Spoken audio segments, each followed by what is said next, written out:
नमस्कार दोस्तों, 1 मई की ताज़ा तहरीन खबरों में आपका स्वागत है। चलिए नजर डालते हैं आज की हेडलाइंस पर। देश में 33,000 पार हुई कोरोना वायरस मरीजों की संख्या, पिछले 24 घंटे में 67 लोगों की मौत। विश्वविद्यालयों में शैक्षणिक सत्र नए छात्रों के लिए सितंबर से और पहले से पंजीकृत छात्रों के लिए अगस्त से शुरू होगा। मुकुल वासनिक को सौंपी गई मध्य प्रदेश कांग्रेस की कमान, बनाए गए राज्य प्रभारी। आरबीआई के पूर्व गवर्नर रघुराम राजन ने कहा, गरीबों की मदद के लिए 65 करोड़ रुपए खर्च करने की जरूरत। सुप्रीम कोर्ट का केंद्र सरकार के सेंट्रल विस्टा प्रोजेक्ट पर रोक लगाने से इनकार। उप मुख्यमंत्री सुशील मोदी का केंद्र सरकार से आग्रह, फंसे लोगों को वापस लाने के लिए विशेष ट्रेनें चलाई जाए।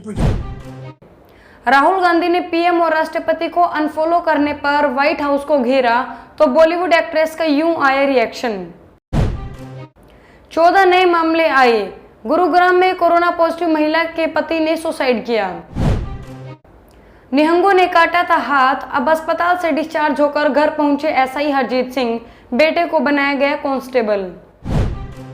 22 नए पॉजिटिव मामले सामने आने के बाद आंकड़ा पहुंचा 455, अब 73 लोग हो चुके हैं डिस्चार्ज। पहली बड़ी खबर, देश में 33,000 पार हुई कोविड-19 मरीजों की संख्या, पिछले 24 घंटे में 67 लोगों की मौत।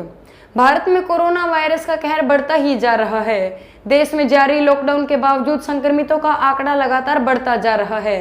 इस बीच देश में कोरोना वायरस का मामला 33,000 के पार पहुंच गया है। स्वास्थ्य मंत्रालय की ओर से जारी ताज़ा आंकड़ों के मुताबिक भारत में कोरोना वायरस संक्रमितों की संख्या 33,050 हो गई है। पिछले 24 घंटे में कोरोना के 1,718 नए मामले सामने आए हैं और 67 लोगों की मौत हुई है। वहीं देश में कोरोना से अब तक 1,074 लोगों की मौत हो चुकी है। हालांकि राहत की बात यह है कि 8,325 मरीज इस बीमारी को हराने में कामयाबी हुए हैं।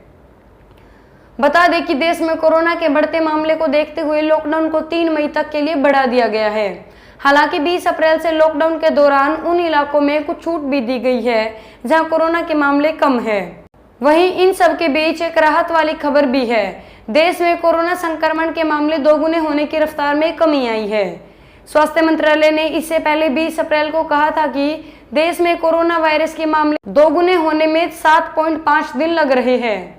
दूसरी बड़ी खबर, विश्वविद्यालयों में शैक्षिक सत्र नए छात्रों के लिए सितंबर से और पहले से पंजीकृत छात्रों के लिए अगस्त से शुरू होगा।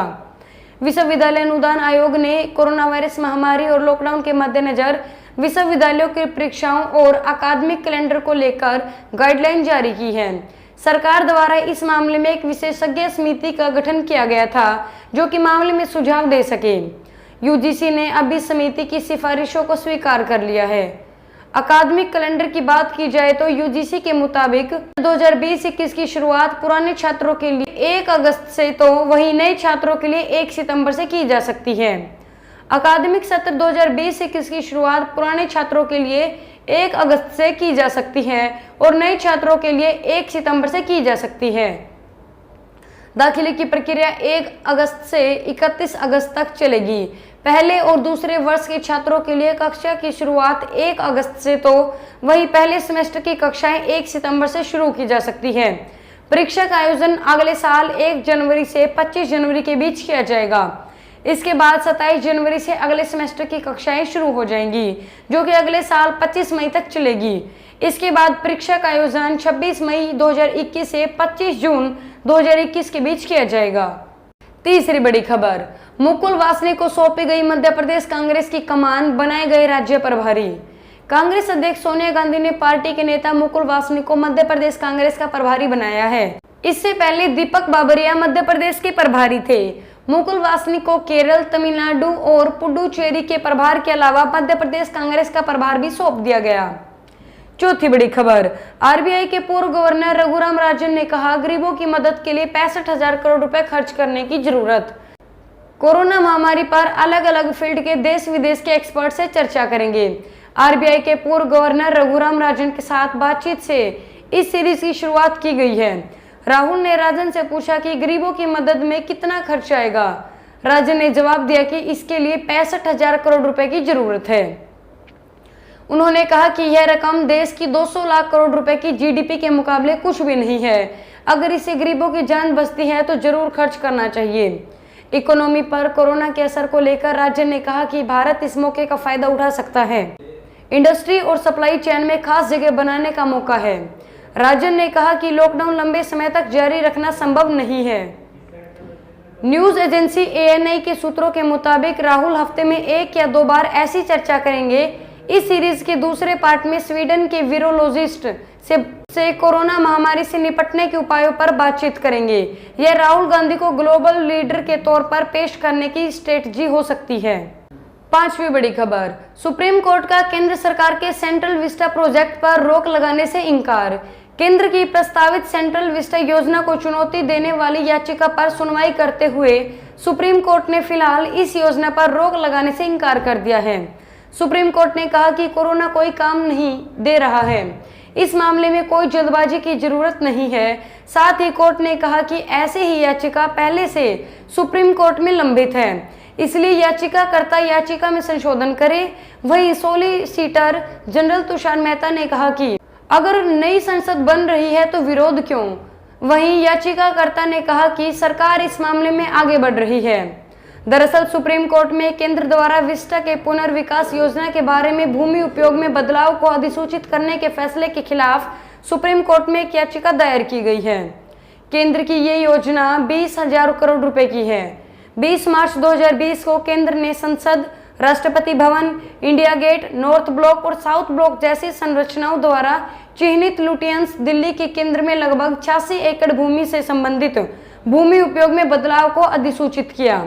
आवास और शहरी मामलों के मंत्रालय द्वारा जारी 2020 की अधिसूचना को रद्द करने के लिए अदालत से आग्रह करते हुए याचिकाकर्ता का तर्क है कि यह निर्णय अनुच्छेद 21 के तहत एक नागरिक के जीने के अधिकार के विस्तारित संस्करण का उल्लंघन है। 6ठी बड़ी खबर, उप मुख्यमंत्री सुशील मोदी का केंद्र सरकार से आग्रह, फंसे लोगों को वापस लाने के लिए विशेष ट्रेनें चलाई जाएं। कोरोना वायरस की महामारी के चलते जारी लॉकडाउन के कारण बड़ी संख्या में मजदूर कामगार दूसरे राज्यों में फंसकर रह गए हैं। बिहार के श्रमिकों की संख्या भी इसमें अच्छी खासी है। बहरहाल 1 माह से अधिक समय से चल रहे इस लॉकडाउन के बीच बुधवार को केंद्र सरकार ने विभिन्न राज्यों में फंसे प्रवासी मजदूरों, छात्रों और पर्यटकों को सोशल डिस्टेंसिंग के नियमों का पालन करते हुए घर लौटने के लिए इजाजत दी है।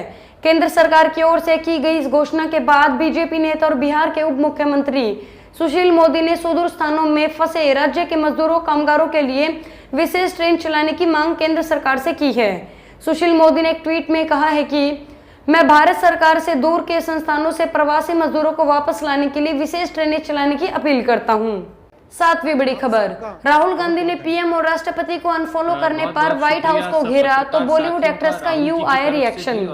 कांग्रेस के पूर्व अध्यक्ष राहुल गांधी ने बुधवार को कहा कि व्हाइट हाउस द्वारा ट्विटर पर राष्ट्रपति रामनाथ कोविंद और प्रधानमंत्री नरेंद्र मोदी को अनफॉलो किए जाने से उन्हें निराशा हुई है और विदेश मंत्रालय को इसका संज्ञान लेना चाहिए।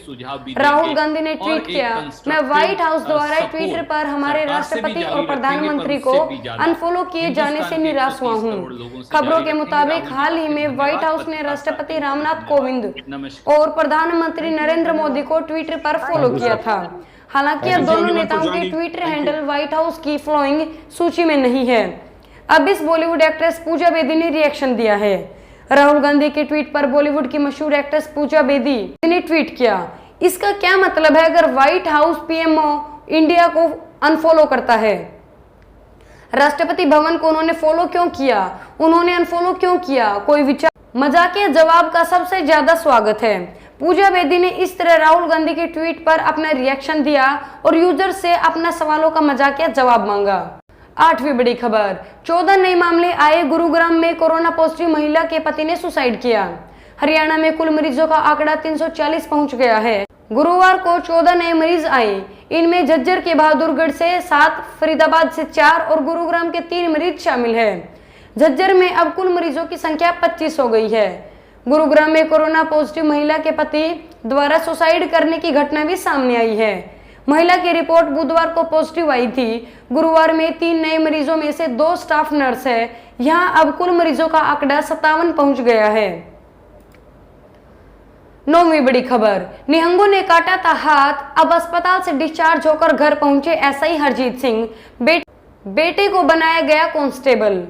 इसी महीने पंजाब के पटियाला शहर में कर्फ्यू पास दिखाने को लेकर निहंगों के एक समूह ने पंजाब पुलिस के एएसआई हरजीत सिंह का हथेली से हाथ काट दिया था। सभी आरोपियों को गिरफ्तार कर लिया गया था। पीजीआई चंडीगढ़ में कई घंटों तक चली सर्जरी के बाद उनका हाथ जोड़ दिया गया। आज उन्हें अस्पताल से डिस्चार्ज कर दिया गया है। पंजाब के डीजीपी दिनकर गुप्ता ने ट्वीट कर इसकी जानकारी दी। साथ ही यह भी बताया कि हरजीत सिंह के बेटे को पंजाब पुलिस में कांस्टेबल बनाया जा रहा है।